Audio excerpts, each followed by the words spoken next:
I don't know why there is so much blue and orange, and then there's like a Midsummer Night's Dream at the top there.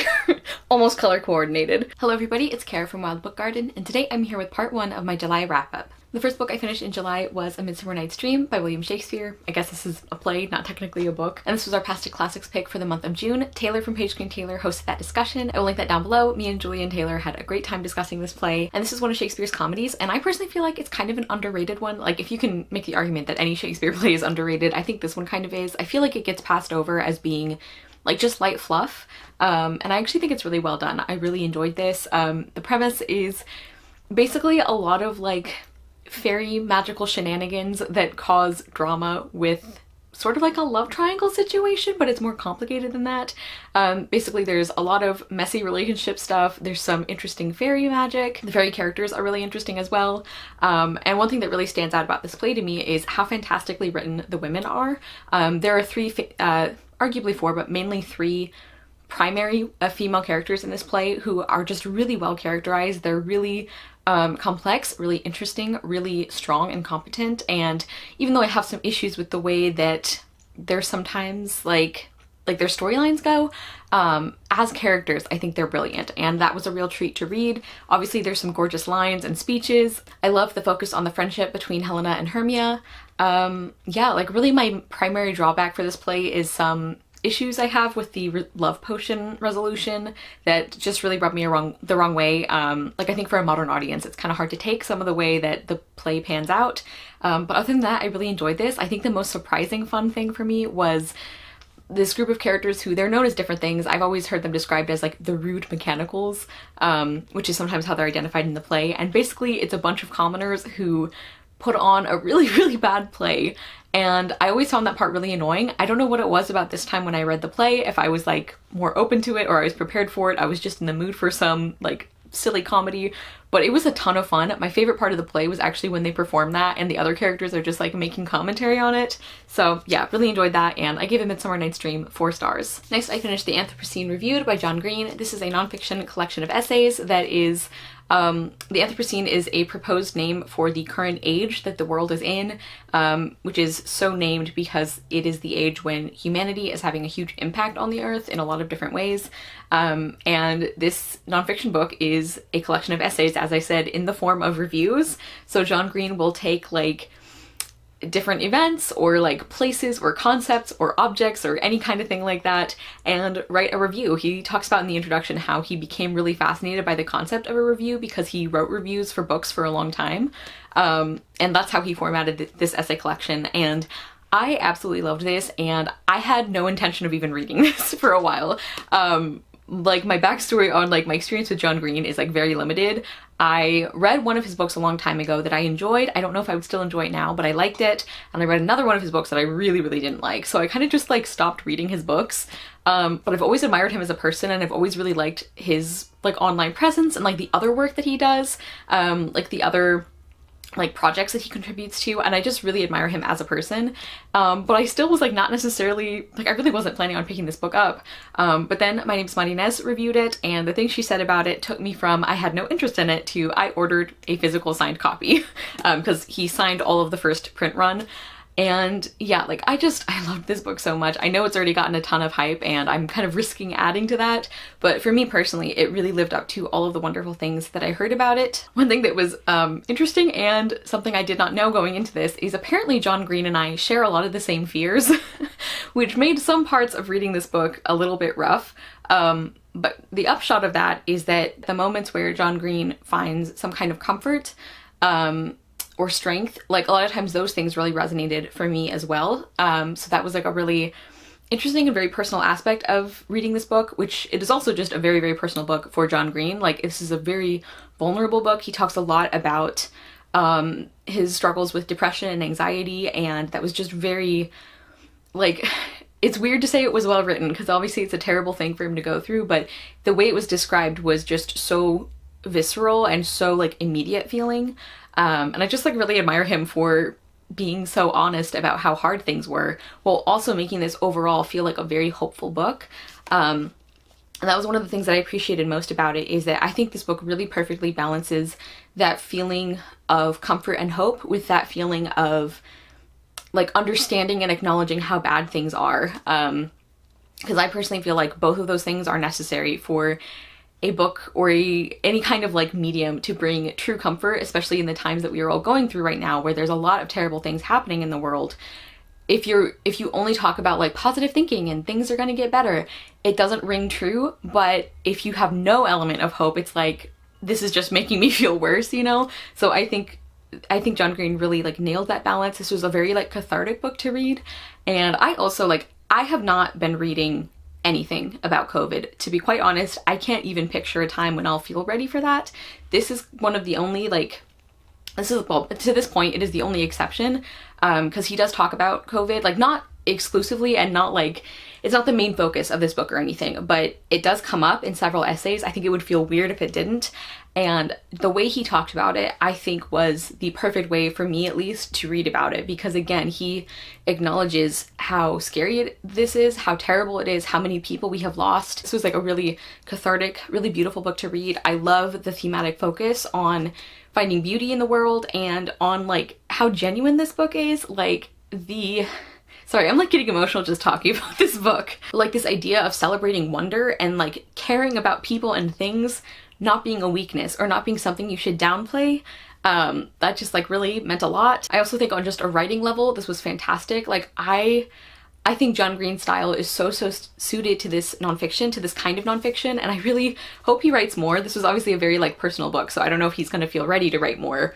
But I think that his style was wonderful. Like he has that emotional depth while also being very precise. Like he has this real clarity to his writing that I love, while also like really being excellent at describing really intense emotional experiences. I love the inclusion of quotations and facts in this, like just like the really interesting stories. And I also find it so interesting how like you can't always tell the reviews in this book that are going to be like the really funny ones or the really emotional ones, like the ones that are going to make you really laugh or really cry. I cried multiple times just in the introduction, if that tells you anything about how emotional this whole book was. But like I just find that so interesting. And even though he does kind of like sometimes he would go off on something that felt like a tangent, you could, by the end of the essay, it's like, yeah, I know why he talked about that. So I didn't mind that at all. Anyway, I feel like I have rambled quite a bit about this book. And again, I know that it's very hyped. For me, at least, it lived up to all of that. And I gave the Anthropocene Reviewed 5 stars. Next, I finally finished my next Jacqueline Woodson book, and that was Harbor Me. This I really enjoyed. So this is a very, very short book. And we're following a group of kids. We are following one young girl primarily. Or she's like the main character, the perspective character, but the book really centers on her and the other kids in her group, like in I think like a classroom, like a special like school program they have. And it's about how every week these kids come together in one room and the teacher just like says like, you guys talk to each other.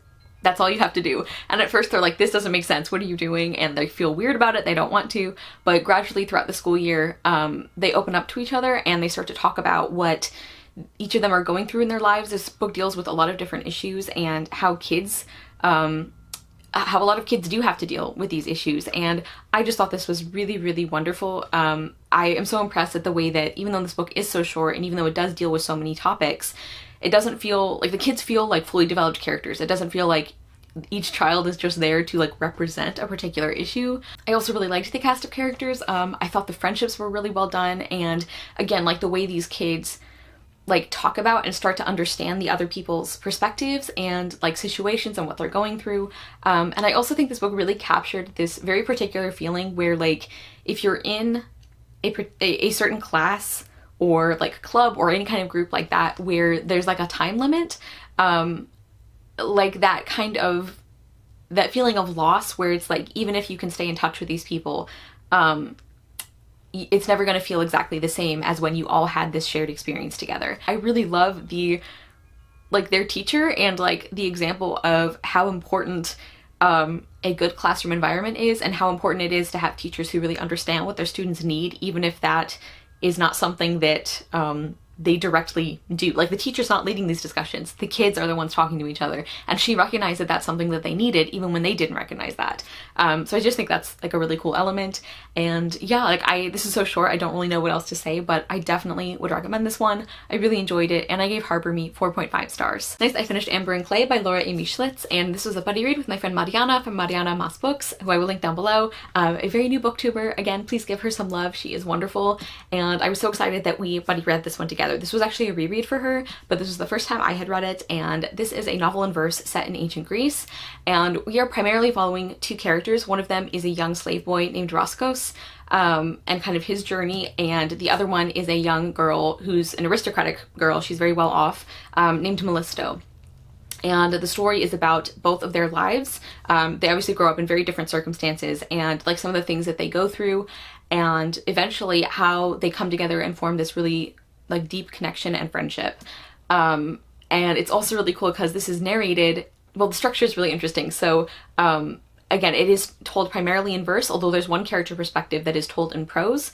But the overall structure of the book is this story is told through not only verse, not only prose, but also archaeological examples, basically. And it sounds weird to explain it, but it flows seamlessly with this book. I think that was brilliantly done. Also, like, the narrators of this book, like the main narrator is Hermes. Like, so the Greek gods and some like Greek legendary figures narrate parts of the story, which I think was such a cool choice. And I really loved Hermes as a narrator, actually. I think he was a really interesting character and a really good and interesting choice for a narrator, because he's like this really interesting personality. Like, I think Laura Amy Schlitz did a really great job of kind of playing off of the way that Hermes was portrayed in Greek stories and Greek myths, while also kind of adding her own like elements to it. Like, I just think she balanced those things really well. And Hermes is such an interesting narrator because he's charming and strange and obviously not human, but you kind of get the feeling that maybe he has a little bit more of a heart than he's letting on.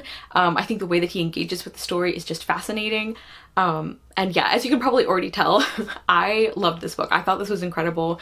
This is one of those books where, like, obviously people's personal tastes are going to vary, but I don't know how you would read this book and not come away thinking what a well-crafted piece of literature this is. I mean, I'm sure there are people out there who would argue against that, but just for me personally reading this, I don't know, like, I can't imagine, even if you don't love this book as much as I do, I can't really imagine like somebody thinking this is not a well-told story, like an exceptionally well-told story. I thought this was so beautiful. Appropriately for a story set in ancient Greece, this was a very cathartic book to read. I think the emotional investment was so there. Like, it's interesting because the initial part of this book, like, I was really impressed with it from the beginning, and I was like enjoying it and engaged with it from the beginning. But like, as time went on, I got like more and more like emotionally, like very deeply emotionally invested in it. I think that aspect of the book just grows as you continue to read. I loved these characters so much, like Roscos and Mellisto, and like the things that they went through, like the strength that they had that they shouldn't have had to have. Like, these are kids, they should not have to have this kind of resilience, especially Roscos, but they were just such compelling characters to follow. I also thought some of the side characters were really well done. Well, all of them were well done. Some of them you hated, but some of them were like I really liked. And going back to the structure, I think the way that Laura Amy Schlitz like blended like historical records and historical facts with her own story was just absolutely brilliant. And I think that this book has some really interesting things about the way we tell stories, about the way we interpret history. I mean, I think there's a lot of things that this book does really well. Like, I love, again, the friendship between Mellisto and Roscos, and something that is so shocking about that is that there's like quite a lot of the book that happens before you actually get to that friendship element, and yet I still understand why that is one of the defining elements of the synopsis and why it really colors the book overall. Like, I am just so impressed by how quickly I bought that dynamic because of how well we knew these characters. And so when we see them come together and start to like interact with each other, it doesn't need a lot of page time to sell us on that deep emotional bond they have. Yeah, there's like one line in particular that like I just keep thinking about that is just like so indicative of this friendship that they have. As far as the other themes, I thought this book had a lot of really interesting things to say about suffering and about what being a good person means. I also think this book dealt with some social issues in really thoughtful ways, and I was so, again, just very impressed with the way that Laura Amy Schlitz told this story in a way that would have been accurate to the way characters felt at the time, while also writing it in such a way that it comments on those things. Like whether that's through Hermes or through other characters, it's like there would be, like for example, Roscos is enslaved, and we obviously know that slavery is a horrible thing, but it was just a fact of life for many ancient Greek societies, and the way that the characters talk about it being a fact of life is still done in such a way that it forms commentary on that rather than just like repeating this bad thing. Hopefully that made sense, but I just think that was so effective. I also feel like this book built tension in like really, really interesting ways. Like there are multiple times throughout the story where we know or we have figured out that something is going to happen, but when it happens, you're still like not completely emotionally prepared for it, or it happens in a way that you don't expect. So I just think that was also very impressive. Yeah, I obviously loved this. I gave Amber and Clay 5 stars, and even though I talked for so long about it, I still feel like I'm forgetting things about how amazing this book was. But yeah, I absolutely love this. Again, 5 stars, incredible. Next, I finished Cici Rios and the Desert of Souls by Kayla Rivera. And we follow our main character Cici, and she lives in this desert setting. This is kind of like a desert fantasy. And in this world, there are these creatures called criaturas, and the people in her town and community are really afraid of them, and you're supposed to like be enemies with them and fight them if you come across them, although you're primarily supposed to avoid them because they're dangerous. But our main character Cici, based on some experiences she's had, she's always kind of like not felt as afraid of them as other people. And then one night her sister gets taken by one of the criaturas, by one of the really bad ones, and so Cici becomes determined to rescue her sister, and in order to do that she has to become a bruja, which is another thing that is not at all trusted by the community that she lives in, but she has to become one in order to get her sister back. And what that means is she ends up teaming up with Coyote, who is a criatura who's always kind of had a soft spot for humans, and they have to like complete this series of tests, kind of like they have to win these fights for Cici to get access to the place where she has to rescue her sister from. Hopefully that made sense. And yeah, like I really liked this book overall. Like thematically, there are just so many things about this that resonate with me and that would make this a very good Kara book, and I did really enjoy this. There's a lot of emphasis on empathy, on how important that is. There's a huge emphasis on crying not being a sign of weakness, because Cici is really shamed for how often she cries and for like how emotional she is, how deeply she feels things. And just like side note for a second, so I obviously talk a lot on this channel about how I'm a very emotional reader. I cry a lot when I read. I cry a lot in general. As Jocelyn would say, I'm a watery bitch.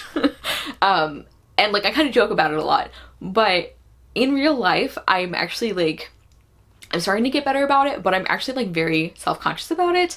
I have known people who really like make fun of me for it and who really like go out of their way to make me feel ashamed for it, and that's not a pleasant feeling. I actually like try to avoid, like for example, I try to avoid watching movies with people in most cases because I know that if I get emotionally invested I will cry and I don't want to have to deal with that. So anyway, just some backstory on why this book, like some aspects of this book really resonated for me personally.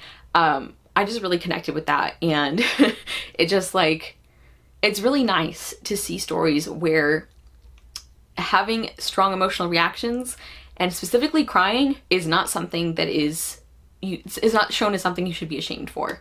So anyway, I really loved that. That's obviously tailor-made for me. I also really liked Cici as a character. I really liked the criaturas that she kind of makes allies with. I also really liked how Cici is so determined that she is not going to do things the way everyone else does if it goes against her moral compass. I really, really love that determination she has. I liked the creatura like lore. I found that super interesting. Creatura lore, and also just like the kind of lore surrounding this book and their history and their stories like in general. I found that really, really interesting. I really enjoyed that element. Some other themes that I really loved besides the like, you know, tears and empathy thing, kind of related to that, like having a soft heart is not a weakness that you have to overcome. It can actually help you. I also like the emphasis on self-love, on celebration and acknowledgement of differences and those being part of what make us strong. I really liked the perspective this book had on forgiveness and how like forgiveness doesn't mean you allow someone to keep hurting you. There's actually a really wonderful quote that I feel like describes that so beautifully that I'm going to try to find. Okay, I finally found it, and I'm going to, like, not spoil anything. I even love you, and I forgive you. That doesn't mean what you've done is okay. It doesn't mean anything you've done is okay. But it does mean that I hope you'll change, and even if you don't, I'm going to be okay. I can be okay. The rest is up to you. Despite my brave speech, I wasn't really sure I was ready to forgive them yet. My eye was already starting to close up. But if anything did happen to me while rescuing Juana, I didn't want to die hating them. I didn't want to be captive to them like that. I wanted to be free to love them. They didn't have to be right or have power over my life for me to do that. So I'd work on forgiving them, just far from where they could hurt me. I just think that's a really beautiful encapsulation of that idea. I don't know what that gesture was, but I thought that was really lovely. And yeah, I just like really enjoyed this. I also think the final kind of battle or confrontation scene was really well written. I really loved who had a role in that scene as well.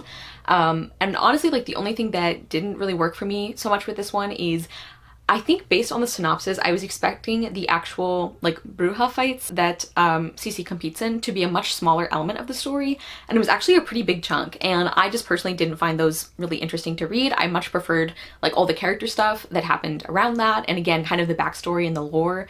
The actual fights themselves were my least favorite part of the book, but overall I did really enjoy this, and I gave Cece Rios and the Desert of Souls 4 stars. Next, I finished The Forest of Stars by Heather Kastner, and I buddy read this with my friend Jocelyn from Yogi with the Book. This is a fantasy novel, and we're following our main character Louisa, and her mother has just died, and she is now trying to find her father because Louisa has the ability to float or to like walk in the air, and her father had the same ability, and because of this ability he was like swept away like by the wind, I think, when she was very young, and now that her mother is gone, she's trying to find her father, and she ends up finding a ticket to the Carnival Beneath the Stars, which is this really like fantastical magical carnival, and she thinks maybe her father's there or she might be able to find something out about him there, so she goes there, and the rest of the book is about the people that she meets there, the friends she makes along the way, and trying to figure out what happened to her father and trying to find him.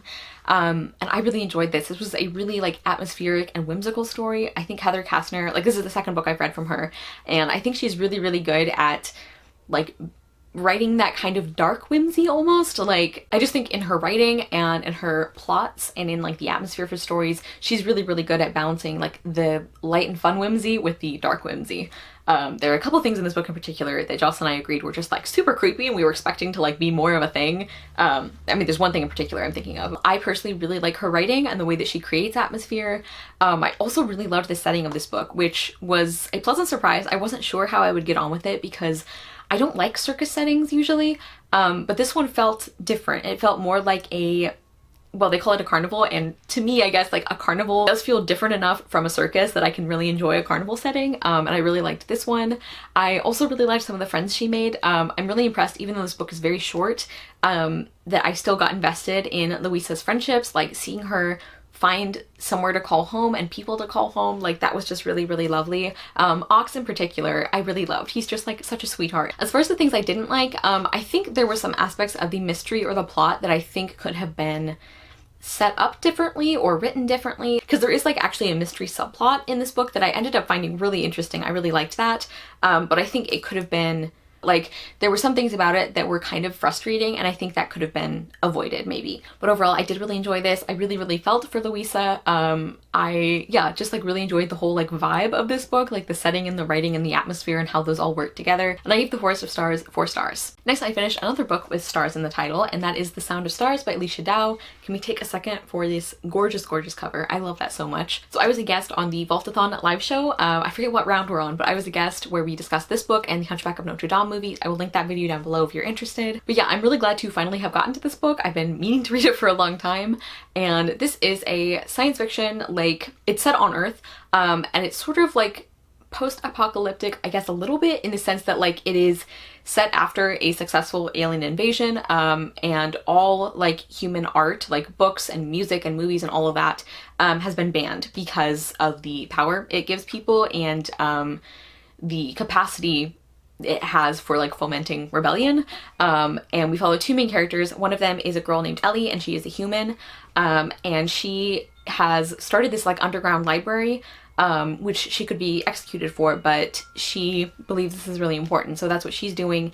And then our other main character, The human approximation of his name is Morris, and he is one of the aliens, one of the, starts with an I, Ilori.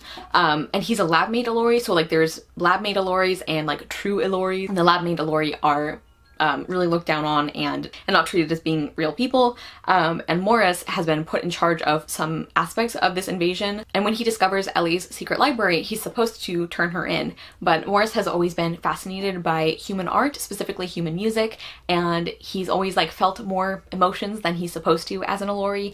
And so he doesn't turn her in, and the two of them end up kind of joining forces to try and figure out, like they go on this journey to try and take down the Ilori Empire. So that's kind of the story. And this is such an interesting book. I did really like it. I'll say off the bat that I gave it 4 stars. So I do think this is a really well done book. There were some things I really liked and some things I struggled with. And one thing I want to say, which is going to sound ridiculous when you've heard the premise, but this book was a lot like darker and hard to read in some places than I expected. And the reason I say that is because whenever I had heard people talk about this book, they talked about like the main romance and how like hopeful some aspects of this book were, which is all true. But I guess I just assumed that was a more prominent emotional element than the dark stuff, and I don't know, it might also have been affected by the headspace I was reading this book in, but like some of it felt very dark, especially in how realistic some of it felt, which is a testament to how well written the book was. But anyway, that's just something I wanted to note.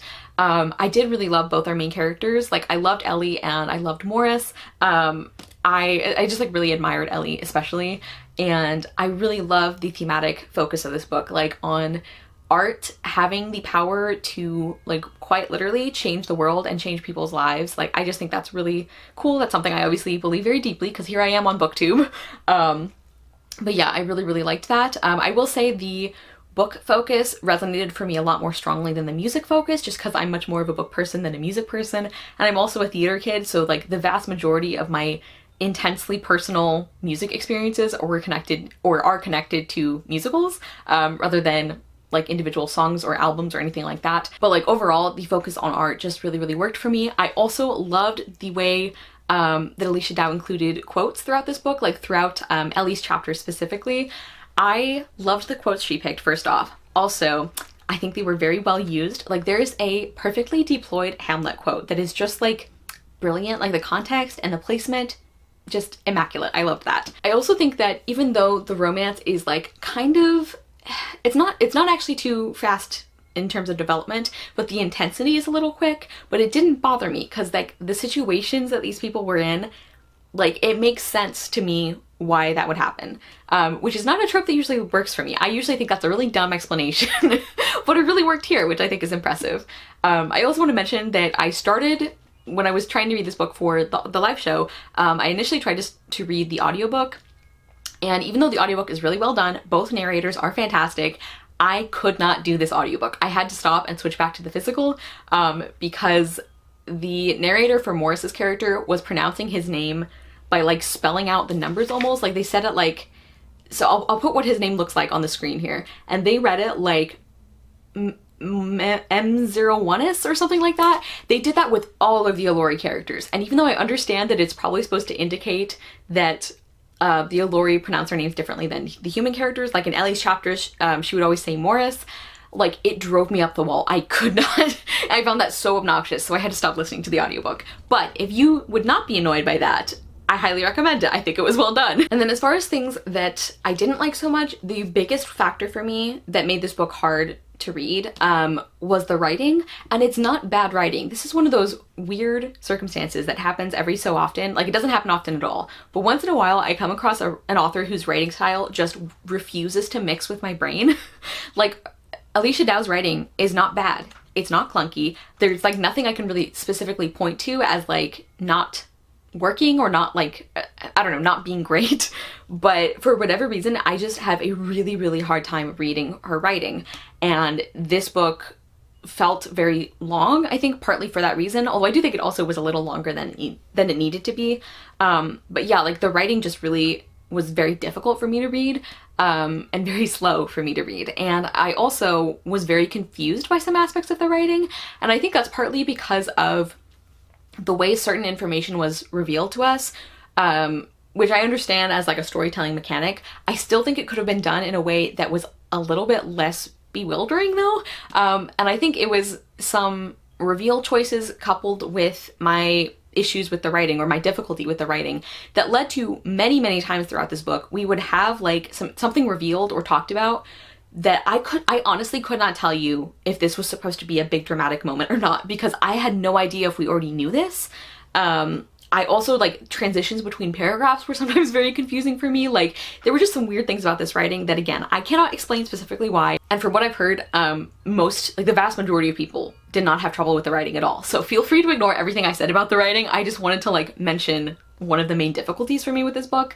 And then the other thing was, like, some plot things. Like, there were some aspects I think were too repetitive maybe, and I think that contributed to this book feeling longer than it needed to be. Like, there were very similar scenes where I'm like, I think we could have lessened the number of times this happened, or like shortened these scenes.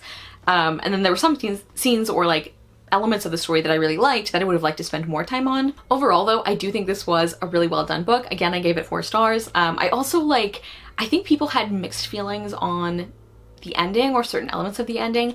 I actually think it worked, and it was one of those really satisfying cases for me where I picked up on enough things going on that I felt like satisfied, but I was also surprised enough by certain things that was enjoyable as well. Oh, and one thing I also wanted to mention is I really appreciated how this book still dealt with a lot of social issues that are still problems. Like, Ellie is Black, and the discussion of racism, and this discussion of like how even in a post-apocalyptic scenario, some people will still act a certain way, like will still be hateful or discriminatory, even when like the world, like people, like aliens have invaded, and yet people will sometimes refuse to find solidarity with other humans because of the color of their skin or other factors. Next, I finished Sugar and Spite by Gail de Villanueva. This is a very short novel, and we follow our main character. Let me check her name. Jolena. I think I mispronounced her name in the video where I talked about this book on my TBR, but our main character is a girl named Jolena, and this is set on a fictional island in the Philippines, and her and her family have just moved there from Manila, and there is this girl, Claudia, on this island who really doesn't like Jolena. She really kind of bullies her, and Jolena is learning from her grandfather how to be an arbulario, who are faith healers, and when things get really bad with Claudine, Jolena decides, even though she's not supposed to do this kind of thing, she decides to use these magical abilities and to create a potion. It's basically like a love potion that will get Claudine to start being nicer to her. And she does this, and it works, but then she starts feeling guilty, and this eventually leads to some other problems as well. I think in the synopsis I mentioned like the whole island gets affected, which is not actually what happens. I misunderstood when I read the synopsis. So the potion only does work on Claudine, but it still causes some problems. And this book deals a lot with consequences and with free will, and that's something I mentioned I hoped this book dealt with, like the ethics of love potions. And from the synopsis it seemed like it was going to, and it definitely did, and I really appreciated that. And yeah, I think this was a really well done book. This is another one that's very short, but I think it accomplishes a lot in the short page time. I really liked the setting, and I also really was impressed by the way Claudine was characterized, because as Jolena and Claudine start to get to know each other better and become friends, we get to know Claudine a lot more. And of course we know with these kinds of stories that almost always you will find out that there is more to the bully character than meets the eye. But the way it was done in this book, I was surprised by some of it, and I really think that was done very well. There's also a big emphasis on pets and on our bond with them, and there's some things in the author's note in particular, like the author's note from Gail de Villanueva, like where she's specifically talking about pets and what they mean to us, and how our bond with them is not, like, maybe, you know, it's something that people maybe who don't have animals can't always understand. That part made me cry. Like, it was just very, like, especially when she talks about like losing pets and how difficult that is, and how that's a kind of grief that not everyone is going to understand. Like, it was just very beautiful, felt very seen. I think everyone who has lost a pet will probably connect to that aspect of the author's note. And yeah, like, I think this book was just really well done. I also really appreciated how it touched on themes even that weren't part of like the main story. Like, for example, this book is not a book about colonization or colorism, but those things do come up, and they are dealt with in a way that felt really like natural for the age audience, and I just think that was really well done as well. There are some plot things that I like wish would have gone differently, but I think based on the story the author was telling, I think it really makes sense. Yeah, I really thought this was great, and I give Sugar and Spite 4 stars. And finally, the last book I'm going to talk about in this video is Starfish by Lisa Phipps, and I actually heard about this book from Naomi's Bookshelf, her TBR for Middle Grade Magic. This was one that she was planning to read, and that's where I first heard about it, and I placed a hold in my library, which happened to come in, and so I read it, and I am so glad I did. I'm so glad that Naomi mentioned this book because I thought this was fantastic. This is another novel in verse, and we're following our main character Ellie, who is plus-sized, and all of the horrible fat phobia that she experiences from family and from people at school and from the medical profession. And this book was just so well written, so well done. It was very hard to read in places. Like, this is a very like raw feeling story. But I think there were a couple of things that kept this from being too, I don't know, too like difficult or too like depressing to read. One of those is that, again, this is written in verse, and the very like quick and smooth flow of the verse, I really liked the writing. That kept you moving through the story, and it kind of kept you moving through those really dark parts. And I also love that Ellie had such a wonderful support system around her. Like, even though she is having to deal with a lot of hatred and a lot of fat phobia from other people in her life, she has a really wonderful supportive dad.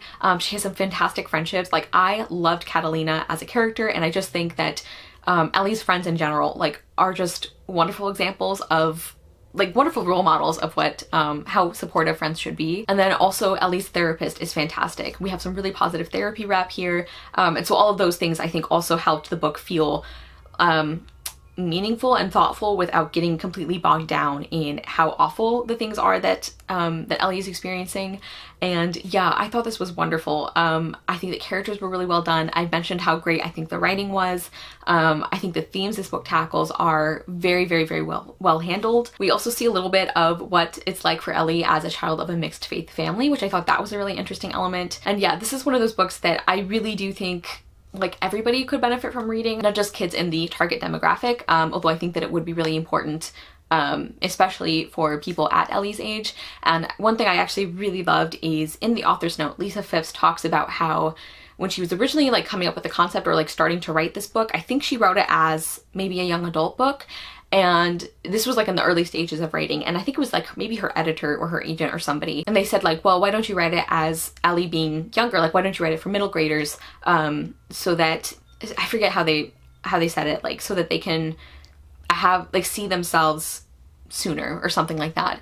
And Lisa Phipps talks about how important that was. She said it was the difference between like if she had written this as a young adult book and then readers had picked it up and were like, oh yeah, I remember going through what Ellie did, that's really terrible, versus if she wrote it as a middle grade book, kids could pick it up and find it in the moment that they needed it and that they were going through this. And I feel like I did a really bad job of explaining that author's note, but I loved that. Like, I really loved that Lisa Phipps gave us that backstory and that detail. And yeah, I just think this is a really wonderful book. My only gripe with this book is with a particular character near the end. And while I appreciate that there is reference to the fact that like this relationship that Ellie has with this character is not going to be fixed overnight, like I really like that we mentioned that, I still think maybe they got off too easy. Like, the things they were doing to Ellie like are child abuse, I think, and just because it's not physical abuse does not mean it's not abuse. And I think we're kind of supposed to think like, oh well, they didn't realize what they were like, that what they were doing was so bad. I'm like, no, you did. Or if you didn't, it was willful ignorance. Like the way that this character treated Ellie and taught Ellie to think about herself, like it was just, yeah, that really pissed me off, honestly. So that was my only like complaint with this book. Although like I said, I don't think it went so far as to like excuse this character. I definitely don't think that's what we're supposed to like get from this. I just wish the story had been a little harder on them. But anyway, I still highly recommend this, and I gave Starfish 5 stars. Okay, everybody, so that was my first part of my July wrap-up. Please comment down below and let me know if you have read any of these books, what you thought of them, or if you're going to pick them up. Thank you guys so much for watching. I will see you soon with another video, and I hope you love the next book you read. Bye!